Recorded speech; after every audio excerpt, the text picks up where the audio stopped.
আলামিন ফাউন্ডেশনের পক্ষ থেকে সপ্তম শ্রেণীর জন্য ভূগোল ক্লাসের যে আয়োজন করা হয়েছে, আজকে দ্বিতীয় ক্লাস।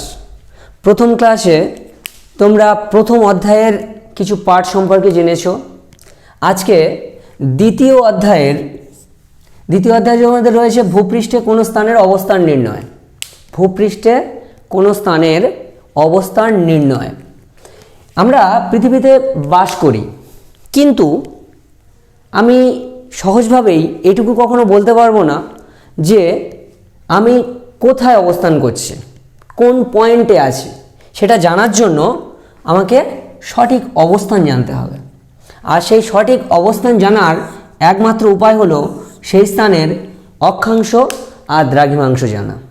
এই টপিক দুটো আমি শেষে রেখেছি এই জন্য যে আমি এই টপিক কটা বুঝিয়ে নিয়ে তারপর অক্ষাংশ দ্রাঘিমাংশ সম্পর্কে একটা সুস্পষ্ট ধারণা দেব।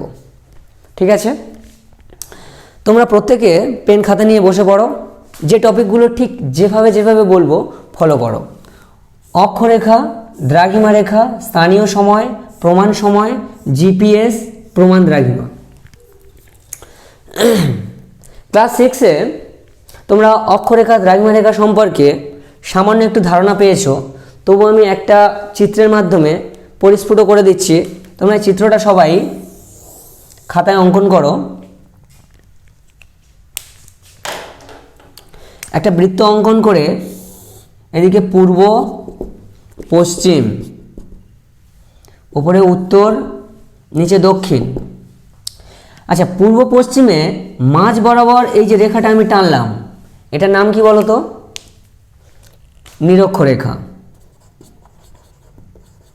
নিরক্ষরেখা মান কত? 0 ডিগ্রি।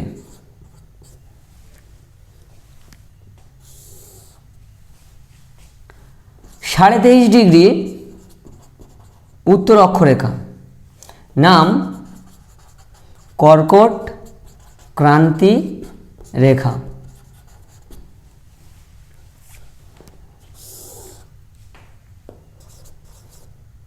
সাড়ে 23 ডিগ্রি দক্ষিণ অক্ষরেখা, নাম মকর ক্রান্তি রেখা। আমরা এই রেখাগুলো সম্পর্কে একটু জেনে নিলে বা বুঝে নিলে আমরা অন্যান্য যে রেখা বা অক্ষরেখা, দ্রাঘিমা রেখা এই সম্পর্কে একটা পরিষ্কার ধারণা পেয়ে যাব।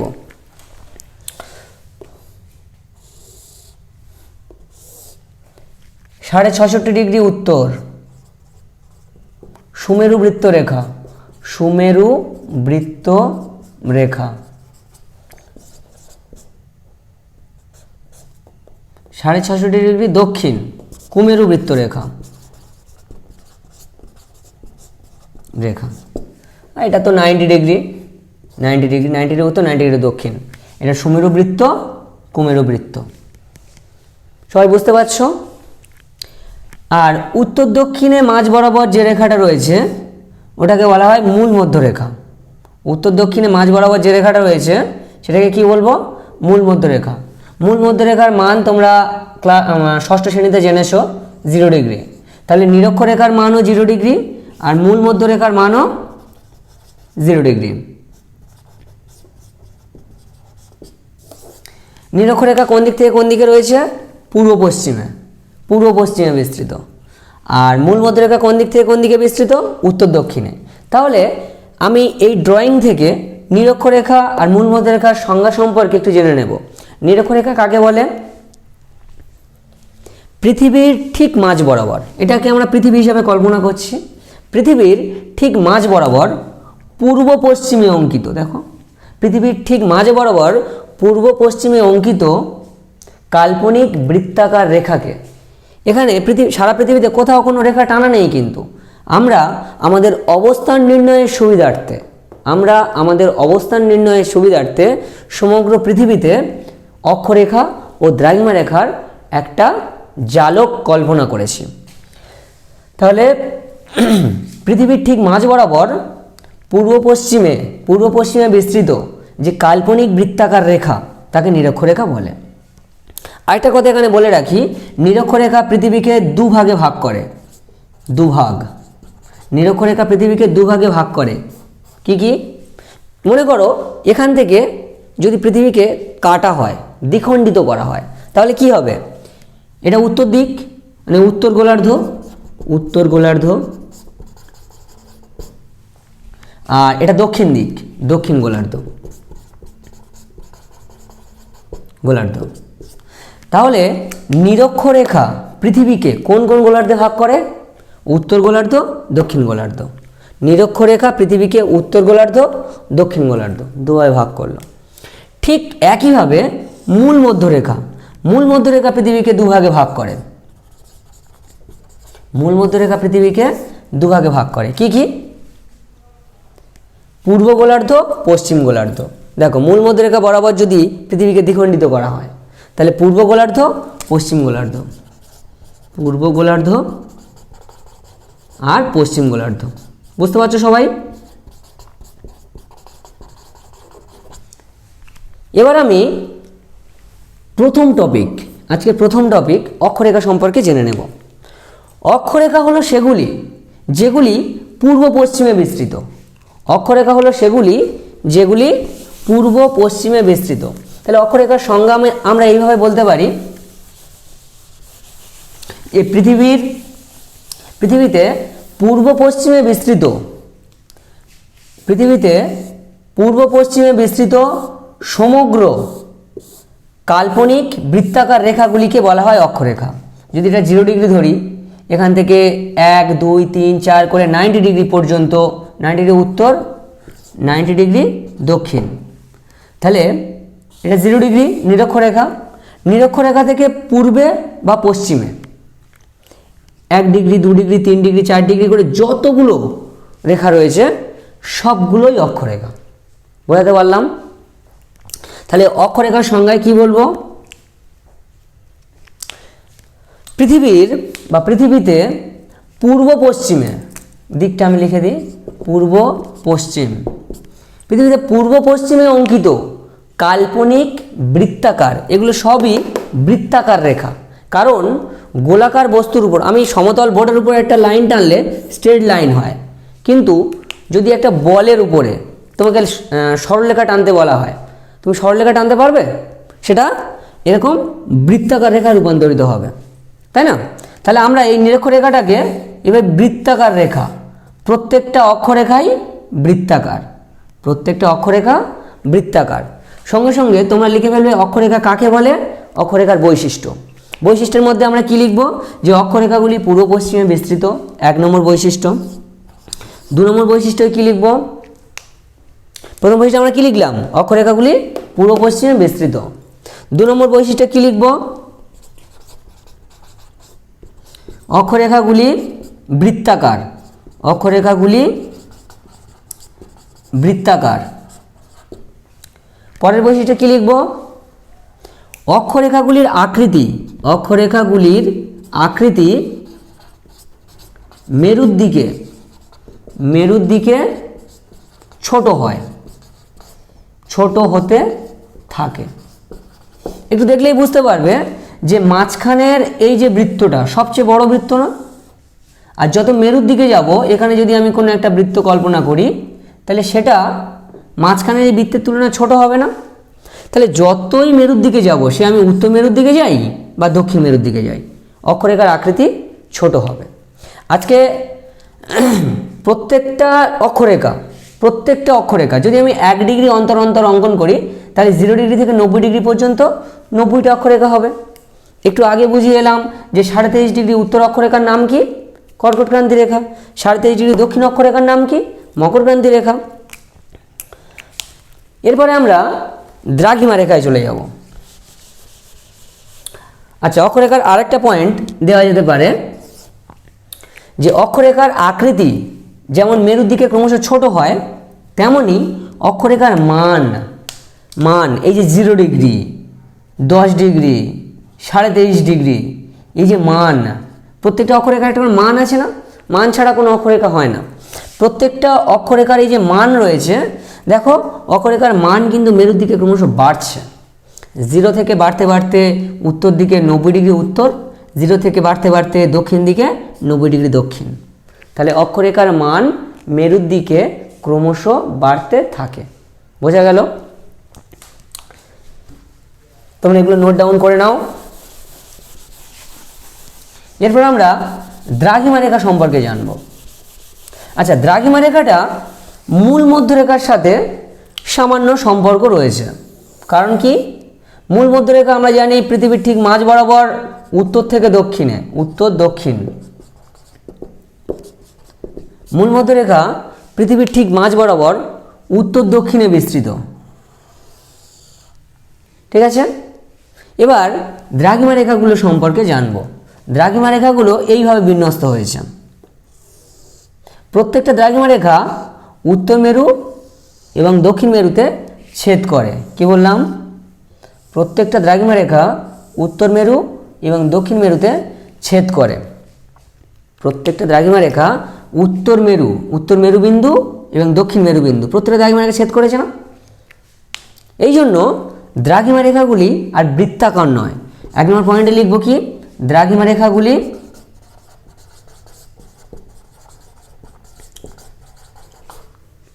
উত্তর দক্ষিণে বিস্তৃত, উত্তর থেকে দক্ষিণে বিস্তৃত। আর কি লিখব? দ্রাঘিমা রেখাগুলি অর্ধবৃত্তাকার, অর্ধবৃত্তাকার। যেখানে আমরা অক্ষরেখা সম্পর্কে যখন পড়েছিলাম তখন কি দেখেছিলাম? যে অক্ষরেখাগুলি সব পূর্ণ বৃত্ত, কিন্তু দ্রাঘিমা রেখাগুলি সব অর্ধবৃত্ত। এখান থেকে শুরু হয়ে এখানে শেষ, আবার এখান থেকে শুরু। বোঝাতে পারলাম? আরেকটা পয়েন্ট দিতে পারি যে দ্রাঘিমা রেখাগুলি পরস্পর সমান্তরাল নয়, পরস্পর সমান্তরাল নয়। আগে কিন্তু আমরা যে অক্ষরেখা পড়ে এসেছিলাম, কোনো অক্ষরেখা কেউ কাউকে ছেদ করেনি। একটা অক্ষরেখা আরেকটা অক্ষরেখার উপর দিয়ে যেতে পারবে না, কিন্তু দ্রাঘিমা রেখাগুলি দেখো প্রত্যেককে ছেদ করেছে, তাই না? প্রত্যেকটা দেখো উত্তর মেরুর উপর দিয়ে গেছে, দক্ষিণ মেরুর উপর দিয়ে গেছে, 2 মেরুবিন্দুতে ছেদ করেছে। তাহলে দ্রাঘিমা রেখাগুলি পরস্পর সমান্তরাল নয়। এরপরে দৈর্ঘ্য, দ্রাঘিমা রেখাগুলির দৈর্ঘ্য। আচ্ছা, আমরা অক্ষরেখার দৈর্ঘ্য যখন পড়েছিলাম কি দেখেছিলাম? যে অক্ষরেখাগুলির আকৃতি মাঝখানটা যত বড় হবে মেরুর দিকে ক্রমশ ছোট হতে থাকবে না? অক্ষরেখার আকৃতি মেরুর দিকে ক্রমশ ছোট হতে থাকে। কিন্তু দ্রাঘিমা রেখার ক্ষেত্রে আমরা দেখতে পাচ্ছি দ্রাঘিমা রেখার দৈর্ঘ্য সবসময় সমান হয়। কারণ এই দ্রাঘিমা রেখাটার যা দৈর্ঘ্য এই দ্রাঘিমা রেখাটার উপরে তাই দৈর্ঘ্য, একই সেম। তাহলে আমরা এখানে লিখতে পারি দ্রাঘিমা রেখার দৈর্ঘ্য সবসময় সমান হয়। বোঝা গেল?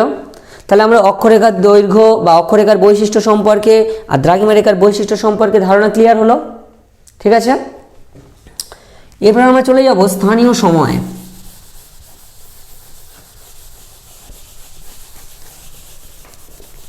স্থানীয় সময়।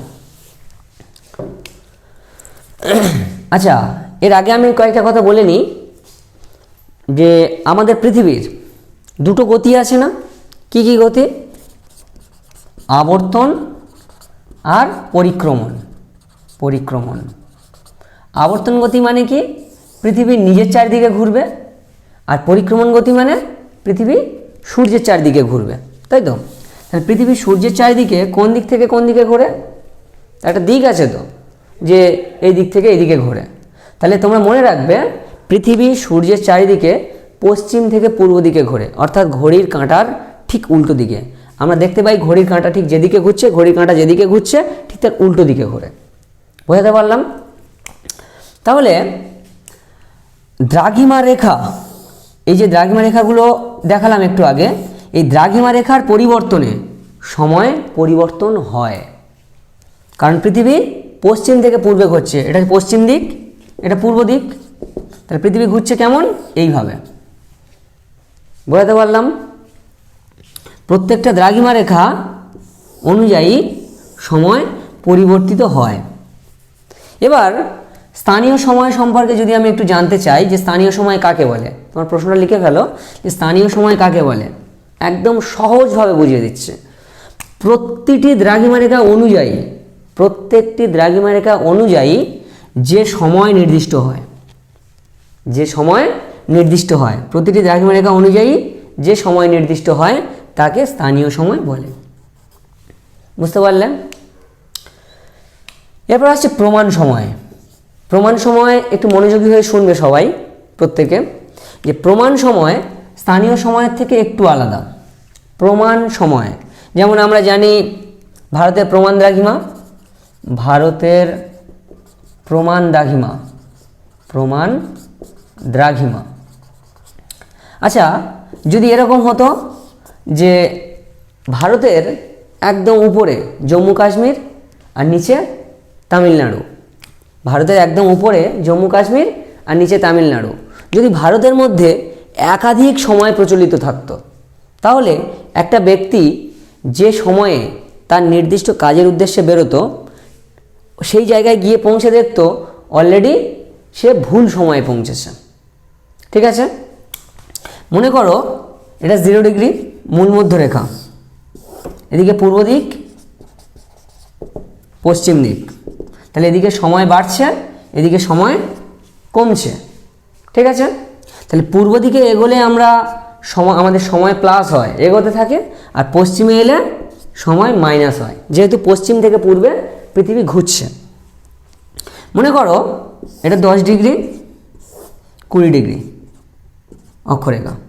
কোনো একটা ব্যক্তি এই 20 ডিগ্রি অক্ষরেখা থেকে 10 ডিগ্রি অক্ষরেখাতে আসবে, যে সময়ে আসবে, ধরো দুপুর 12টায় বের হলো এখান থেকে, এই 20 ডিগ্রি অক্ষরেখা থেকে, তাহলে সে যখন 10 ডিগ্রিতে আসবে তাহলে পৃথিবী ততক্ষণে কিছুটা ঘুরে যাবে, তাই না?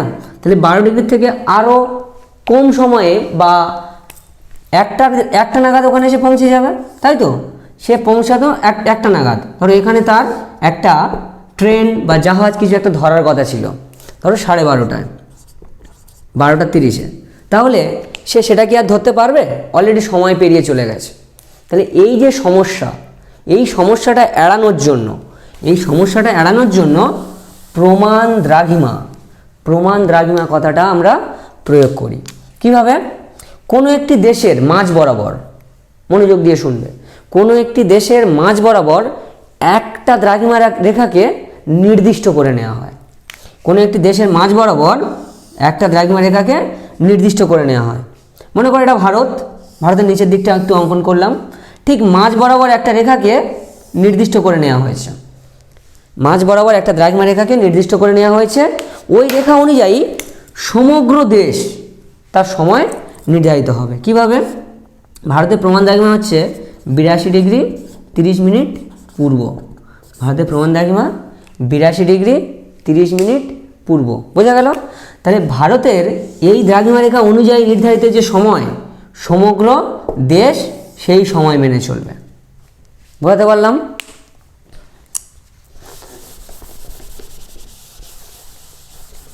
তাহলে প্রমাণ দ্রাঘিমার সংজ্ঞায় কি লিখব একটু লিখে নাও সবাই।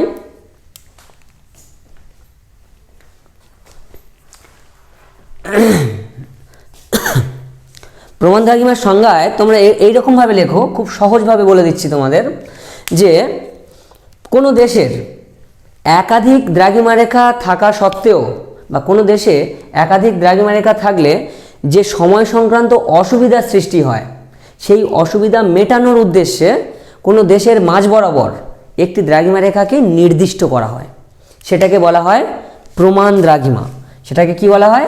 প্রমাণ দ্রাঘিমা। এবং এই প্রমাণ দ্রাঘিমা অনুযায়ী যে সময় নির্দিষ্ট করা হয়, এই প্রমাণ দ্রাঘিমা অনুযায়ী যে সময় নির্দিষ্ট করা হয় তাকে প্রমাণ সময় বলে। বুঝতে পারলাম? আরেকবার ব্যাপারটা আমি ভালো করে বুঝিয়ে দিই। কোনো দেশে একাধিক দ্রাঘিমা রেখা থাকলে যদি স্থানীয় সময় অনুযায়ী কাজ চালানো হয় তাহলে একাধিক সমস্যার সৃষ্টি হয়।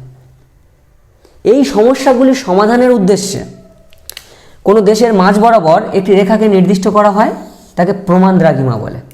কোনো দেশের মাঝ বরাবর একটি রেখাকে নির্দিষ্ট করা হয়, সেটাকে প্রমাণ দ্রাঘিমা বলে।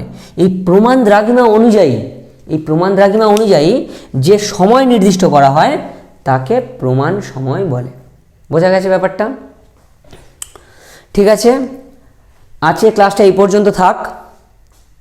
আর একটু ভালোভাবে তোমরা যেটুকু বললাম একটু ভালোভাবে বুঝে নাও, খাতায় সুন্দর করে ড্রয়িং করে বোঝার চেষ্টা করবে, তবে আরও ভালোভাবে বুঝতে পারবে। পরের ক্লাসে আমি বাকি এই চারটে টপিক সম্পর্কে আলোচনা করব। আর প্রত্যেকে মনোযোগ দিয়ে অনলাইন ক্লাসগুলো করবে, ঠিক আছে? সবাই ভালো থাকবে।